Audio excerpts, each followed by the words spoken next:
I use a fork when I'm transplanting most anything, and you can just open up a passage to put the plants in. Couple little secrets. These are smaller marigolds. These are bigger.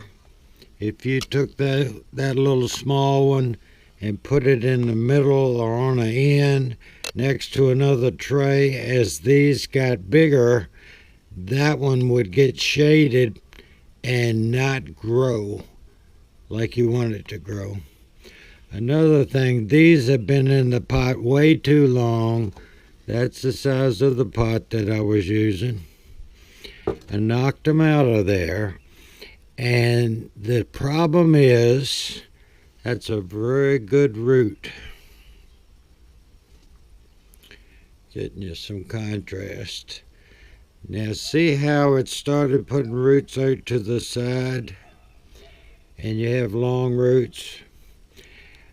But when you try to take these and pull them out, and I use a fork to pry them out, it's sort of in, all these roots are from here all the way down to there, and it makes it really hard to do. And you could say, well, I could separate them like this and get them apart. Now this is what I did the other half with. What you need to do is just remove this bottom root area. That's where all the tangles are. If you look at that, see how far it is? If you laid it up there like that, you just need to get this root area out of the bottom, and then it will be a lot easier with a smaller root ball to separate these plants. And see, now it's not holding there, it's just holding there. And those bottom roots aren't going to be that important because you're putting it in a 6-pack and they're all going to be rammed together anyway. What is important is those roots coming out at the base of that stem. And see, I just stick it in the hole. I can't find my tripod, otherwise I would be doing it. I just stick it in the hole like that and cover it up. So now it will be easier to get these to come out of that root ball. Now you're still going to have to work on it. And some of those don't have as long roots. And I generally will sit there and stick a fork in it. You really won't do a lot of damage, just to loosen up some of that soil. And then you can pull these things out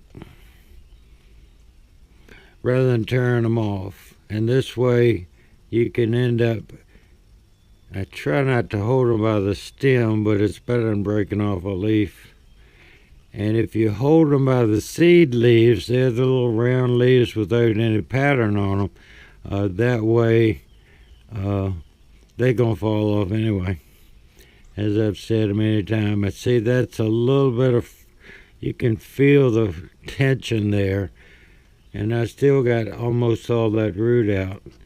But by loosening this up and taking the bottoms off, and then you can just gently go like that and get some of the soil off, and then you can slowly pull these little things out to put them in the tray. Just a few tips on transplanting pretty much anything. The only thing that's really hard to transplant is like California poppy. They suggest you to grow them, put the seeds where you plan on growing them. They do not recommend transplanting, and you're a real green thumb master gardener when you can separate the seedlings on a poppy and plant it in the ground and it grows, or into a 6-pack, and I've done it. But the root is so tiny and so thin and so easy to break that you really have to work on it like you're working on a watch.